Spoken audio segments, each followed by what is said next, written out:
era gago, não conseguia falar, tinha muita dificuldade. Tímido, muito tímido, era muito tímido.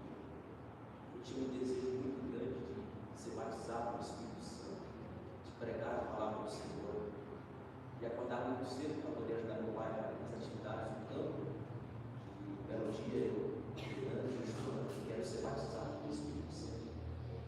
A gente no campo, acordando, gostando, caminhando, pegava o facão, virava para o lado contrário, dizia que era um microfone, e começava a pegar o mato, dizia: vai salvar sua família, Jesus te ama.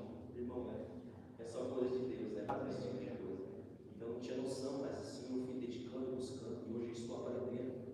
E eu digo a você, jovem, não desista, continue buscando a paz, que é um momento determinado, e Deus vai soprar o seu nome. Deus vai te levantar com uma ferramenta poderosa sobre essa vida. Amém? Amém. Apocalipse, capítulo de número 22, versículo 20, diz assim o texto: aquele que testifica estas coisas diz: certamente cedo vem. Amém. Ora vem, Senhor Jesus. Eu quero ler com toda a igreja, botar no 3 da minha voz. Vamos lá? 1, 2, 3. Aquele que testifica essas coisas diz: certamente cedo vem. Amém. Ora vem, Senhor Jesus. Instante, feche os seus olhos, curve a sua cabeça, me ajude a orar. Senhor Deus, Pai de nosso Senhor e Salvador, obrigado, Senhor Jesus, pela oportunidade, por esse momento de estarmos reunidos para juntos nós louvarmos o Teu nome, conhecer o Teu nome. Pai, em nome de Jesus, fale conosco, ó Pai, de uma maneira especial. Fale com cada adolescente, com cada jovem, Senhor, pelo poder do Teu Espírito, pelo poder da Tua palavra. Que todavia nós outros diminuímos e o Senhor cresça, a Tua presença invada mais uma vez este ambiente, este lugar nos nossos corações. Fale conosco, Pai, esse é o desejo da nossa vida e da nossa alma. Em nome de Jesus. E você diz: amém. Meus queridos, estava aqui nesses dias orando ao Senhor e buscando um texto bíblico para poder ministrar aos vossos corações, e o Espírito assaltou meu coração e queimou esse texto em minha alma. Haja vista que quando nós olhamos para o livro de Apocalipse, para alguns é como um livro amedrontador, mas para aqueles que estão em Cristo Jesus, é um livro que suscita, que faz com que nós esperamos em Deus, que traz a bendita esperança sobre a vinda do nosso Senhor Jesus. É bem verdade que o livro do Apocalipse é um livro tanto enigmático devido às suas tantas figuras de linguagens e uma tanta difícil interpretação do texto, mas quando nós olhamos para o texto bíblico e analisamos e interrogamos o texto e buscamos a verdade, compreendemos, e o texto salta a bendita esperança para as nossas vidas. O texto que nós lemos no capítulo 22 e no versículo de número 20, a qual o Senhor Deus, o Senhor Jesus disse: eis que breve venho, pois essa é a maior esperança da igreja. Já vista que o responsável por escrever este livro tão precioso, o livro do Apocalipse, é o famoso conhecido como João, o apóstolo São João. João foi responsável por dar continuidade e lançar aquilo que Cristo deu e continuou. João foi responsável para dar curso ao cristianismo na época primitiva ou da igreja primitiva, tanto pelo seu trabalho pastoral, como também pelos seus escritos. Foi João que escreveu, queridos irmãos, esse tão belo livro chamado o livro de Apocalipse. Se você observar, você vai perceber que nos evangelhos, como Mateus, como Marcos, Lucas, eles identificam João com o seu nome, mas se você observar o evangelho de João, João não cita o seu nome por bondade e talvez também por tamanha humildade. Se você observar, queridos irmãos, João foi um dos discípulos, e por que não dizer o único discípulo que esteve presente no momento da crucificação do nosso Senhor Jesus. João é que também recebe para ser chamado pescadores de homens. Foi João também que participou da ressurreição da filha de Jairo. Foi João que viu o Cristo transfigurado. Foi João que esteve no Getsemane. Foi João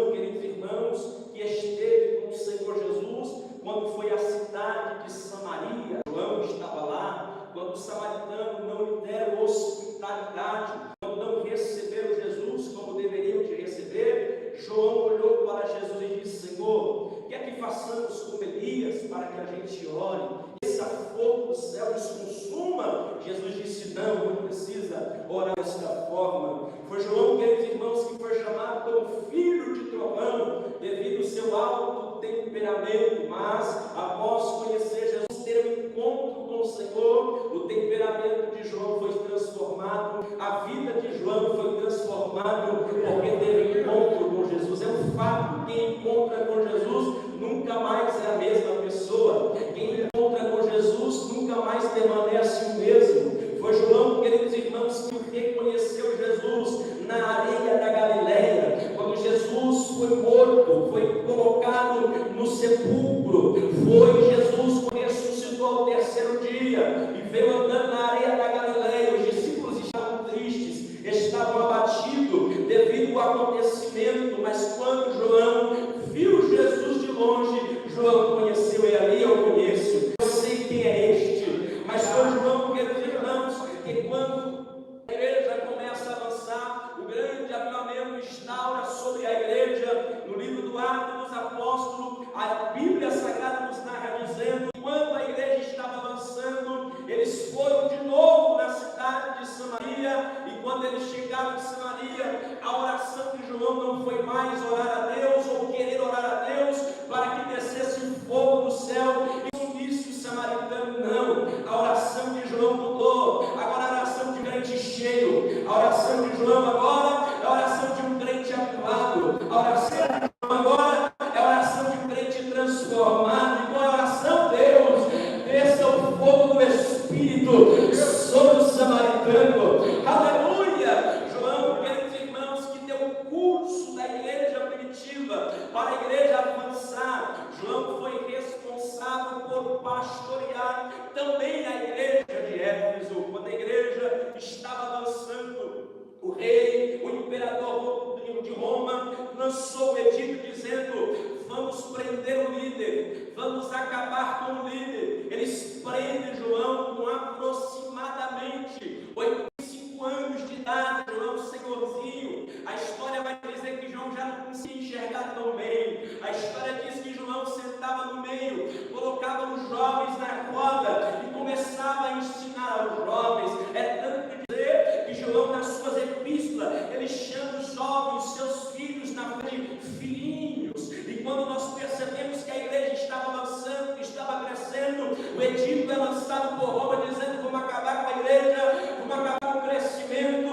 Eles prendem João, o pastor Alex, e disse: olha, nega o seu Senhor, nega o seu Jesus, para de pregar sobre o mesmo. João, muito simples, humilde, eu fico imaginando aí, empurrado pela idade, olhou para o homem e disse: não vou negar o meu Senhor, eu não vou negar o meu mestre, eu não vou negar aquele a quem me salvou, eu não vou negar aquele a quem depois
Harpazo. A sua significativa é arrancar com força, tomar para si, arrancar subitamente, transportar de um lugar para outro. Isso é arrebatamento.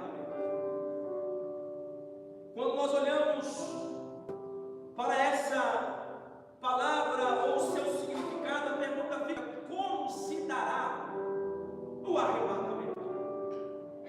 Aí Paulo escreve em 1 Coríntios capítulo 15, versículo 51. Olha o que o apóstolo São Paulo diz: e eis aqui vos digo um mistério, um dos, porque existe o mistério da igreja, o mistério dos santos, e agora está dizendo: eis aqui vos digo um mistério, na verdade nem todos dormiremos, mas todos seremos transformados.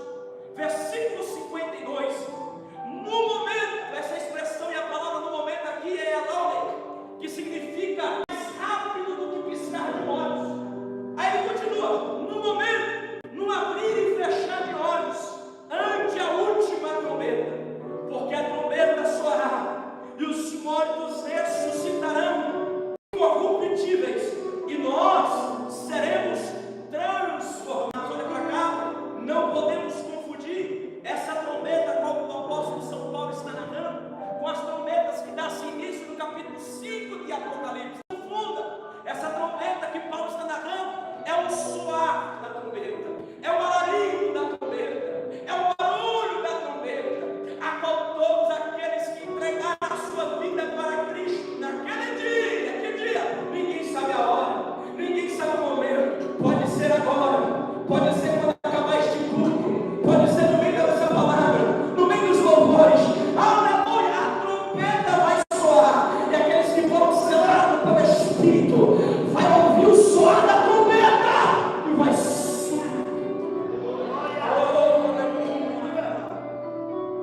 Alguns pontos acontecerá no soar da trombeta.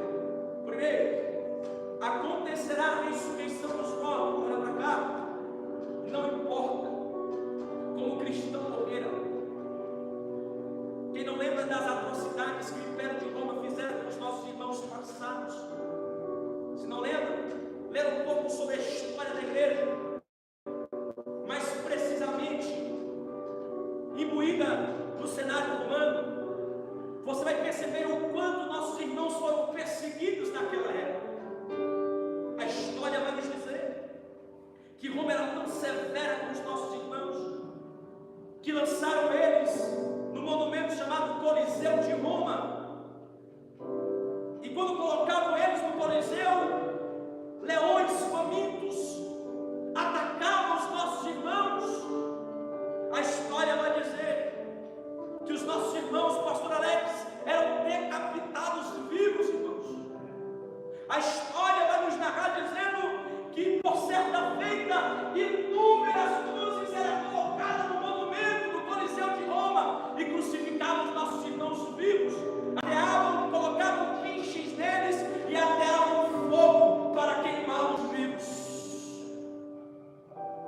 Quem não lembra das atrocidades que Roma fizera com os nossos irmãos? Mas não importa como os nossos irmãos morreram. Se você me perguntar e ler a história, tudo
Por isso que devemos todos os dias nos entregar mediante a presença do Senhor. Mas naquele dia, ao soar a trombeta, quando a trombeta de Deus se estourar sobre a terra, aleluia, esse corpo corruptível que sofre dano, nós agora não teremos mais esse corpo. Trombeta soar, nós receberemos um corpo incorruptível e subiremos para encontrar com o Senhor Jesus, chamado espaço sideral. Lá encontraremos com Cristo. Lá colocará assim um palanque mais ou menos como este, aleluia, e lá chamará cada um pelo nome. Cada um vai ser chamado pelo nome para receber o seu galardão, para receber as suas belezas, para receber as pedras preciosas, para receber o seu diamante. Lá cada um receberá a sua recompensa. Lá ele vai chamar cada um pelo nome. Glória a Deus. Da mesma forma, queridos, que nós o recebemos aqui, ele nos receberá lá. Quem disse não é? Não foi alguém que disse, foi Jesus. Marcos capítulo de número 10, versículo de número 32, diz o texto: portanto, qualquer que confessar diante dos homens, eu confessarei diante de meu Pai que está nos céus. Eu confessarei naquele dia. Ele vai olhar e vai dizer: pastor Alex, sobe aqui.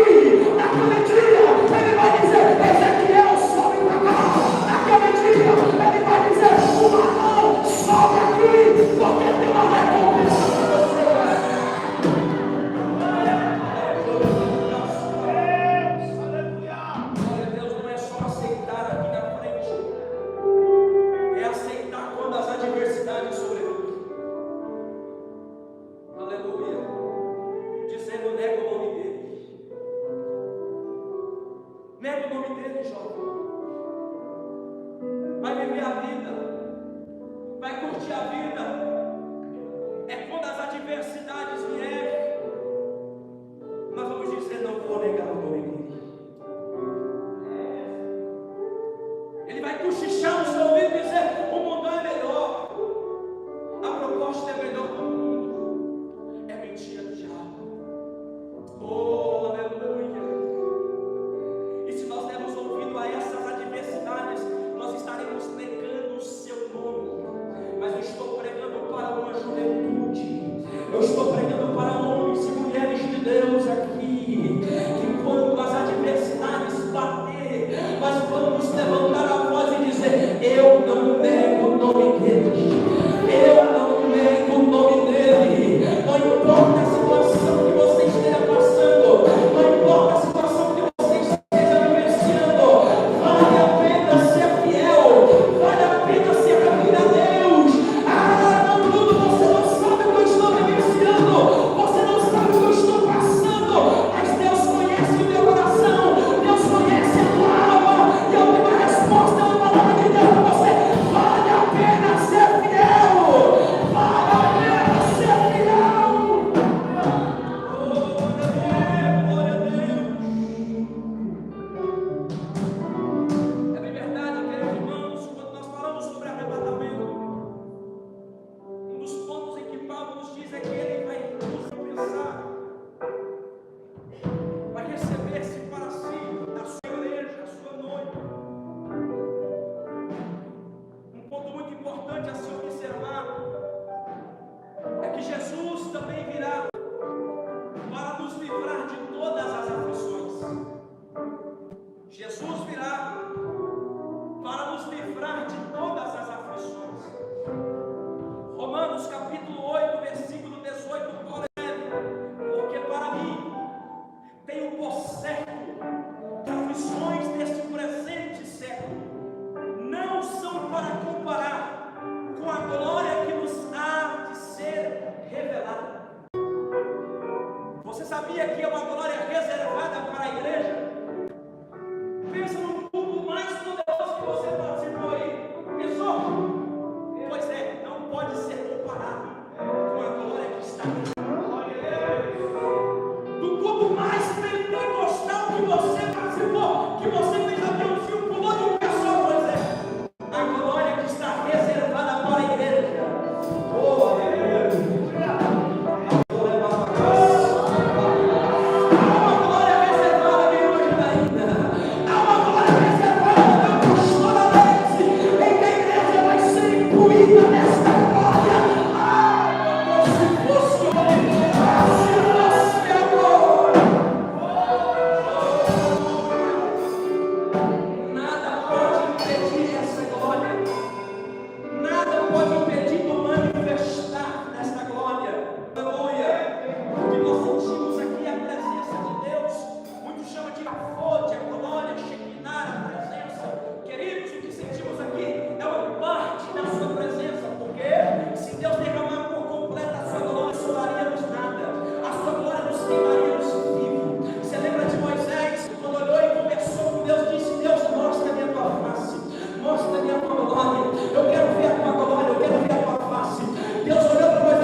escapar da ira futura. Olha o que Paulo está narrando, que é uma ira futura para essa terra. Mas eu estou certo de que a igreja não vai participar, meu pastor. Porque antes dessa ira futura chegar, a trombeta vai soar. Aleluia. E a igreja vai subir. Quando nós olhamos, meus irmãos, para essa ira futura, nós vemos que essa é a grande tribulação. Se você olhar para o livro do Apocalipse e perceber o prefixo que está narrando sobre a grande tribulação, não está no minúsculo, está no maiúsculo, dizendo a grande tribulação. Porque existiram grandes tribulações que a igreja enfrentou, mas essa, a grande tribulação, a igreja não passará. Aleluia. A igreja vai ser arrebatada.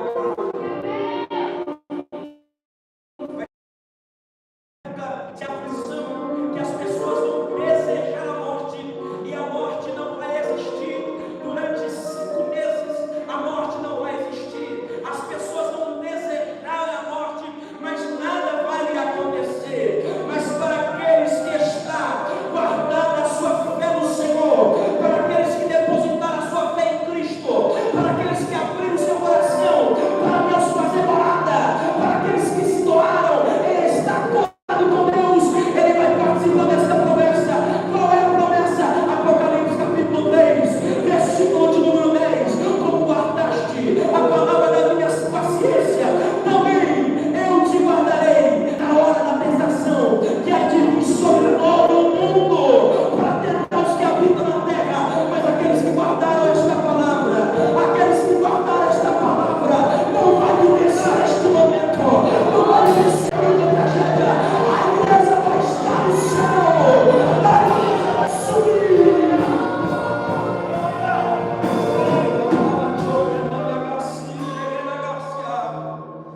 Oh, glória a Deus, a igreja tem uma promessa e há 2 condições para não passar pela grande tribulação. Primeiro, aceitar a Cristo, deixar de fazer morada permanente em nossos corações. E segundo, guardar a sua palavra. Aleluia. O apóstolo Solomão nos dá essas verdades. A verdade é que o nome de Jesus, queridos irmãos, ele dá o devido livramento. O nome de Jesus dá o devido livramento. Glória a Deus. Aleluia. Bendito é o nome de Jesus. Certa feita eu estava no trabalho, na altura, na área da construção civil. O rapaz colocou uma assoalho e ele não avisou que tinha um estacionamento embaixo. A linha de vida passando. E eu fui certo colocar o talabate na linha de vida. Só que quando eu fui colocar o passo, o assoalho desceu. Quando o assoalho desceu, eu gritei: Jesus! Eu não sei o que aconteceu. Meu corpo puxou para trás. O assoalho desceu. O nome de Jesus, Ele dá o devido livramento. O nome de Jesus dá o devido livramento. E a igreja vai subir, porque a igreja está intrinsecamente ligada a Ele. A igreja vai subir, porque a igreja está ligada em Jesus. Glória a Deus. Aleluia. Ele vela pela sua palavra de cumprir, em buscar a sua igreja. Jeremias, o que vem? Eu vejo uma vara de amendoeira. Viste bem, Jeremias, porque eu velo pela minha palavra. Se ele disse que vai buscar a sua noiva, ele vem buscar a sua igreja. A verdade é que também nós subiremos e participaremos de um dos eventos mais aguardados da igreja. É a chamada Bodas do Cordeiro. Aleluia. Um dos eventos mais aguardados da igreja é a Bodas do Cordeiro. Primeiro, o arrebatamento. Após o arrebatamento, as bodas do Cordeiro. Que é isso, irmão Bruno? É o casamento da noiva com o noivo. Da noiva igreja.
sua justiça dos santos.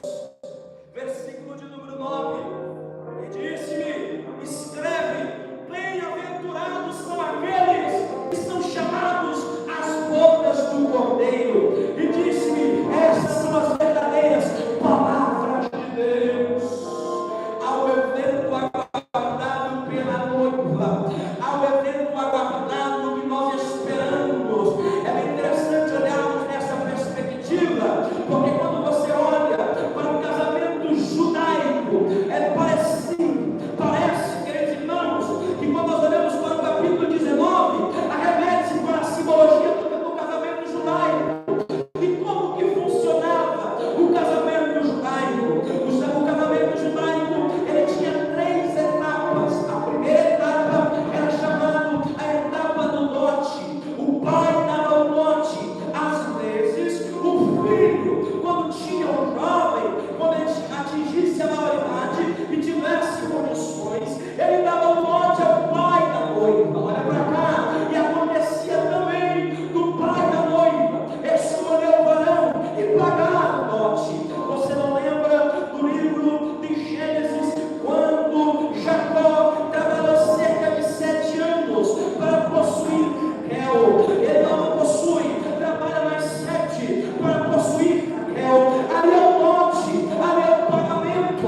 Quando nós olhamos, queridos irmãos, a segunda etapa acontecia depois de um ano após a primeira etapa do dote. O que acontecia é que a noiva chamava as amigas e elas festejavam pelos presentes que o noivo enviava. O noivo lhe mandava presente e também lhe mandava o amigo para perguntar como que estava a noiva. O amigo voltava trazendo a notícia: olha, a noiva está bela, a noiva está bonita, a noiva está cuidada, a noiva está se cuidando, a noiva está se purificando. Queridíssimo Bruno, olhamos para essa, queridos irmãos, essa narrativa, nós entendemos que esse amigo é o Espírito Santo. E esse amigo está todos os dias. Foi ele que nos deu presente. Que presente? Foi ele que derramou sobre a tua vida. Foi ele que te capacitou. É ele que vai te capacitar para uma grande obra. Espírito Santo. E quando passasse mais um ano, a noiva chamava as suas amigas novamente e dizia: o noivo está vindo, o noivo está vindo, o noivo está vindo. Aí se cumpre Mateus capítulo 25, das 10 virgens, 5 noivas e 5 prudentes. É o acontecimento aqui, um casamento. É a segunda parte, inversando para a terceira. Elas pegavam suas lamparines, seus e saíam às ruas. E as amigas diziam: não vai, porque a nossa amiga irá casar. Não vai, porque o noivo está vindo. Aleluia. Que é isso, Bruno? Eu quero dizer que a primeira etapa já aconteceu. Como assim, Bruno? O dote já foi pago. Não entendeu? A primeira etapa aconteceu. João 3,16. Porque Deus amou o mundo de tal maneira que deu o seu Filho único, para todo aquele que nele crê não pereça, mas tenha a vida eterna. O primeiro dote foi pago. Deus entregou o seu Filho para casar-se com a noiva. A primeira parte, o pagamento. Aleluia! Que é uma verdade. Jesus na cruz do Calvário, ele deu um dos brados foi Tetelestai, está pago. Aleluia! A primeira parte está paga. A primeira parte já foi paga. A igreja tem o compromisso e não é participar da arrebatação para encontrar o Senhor.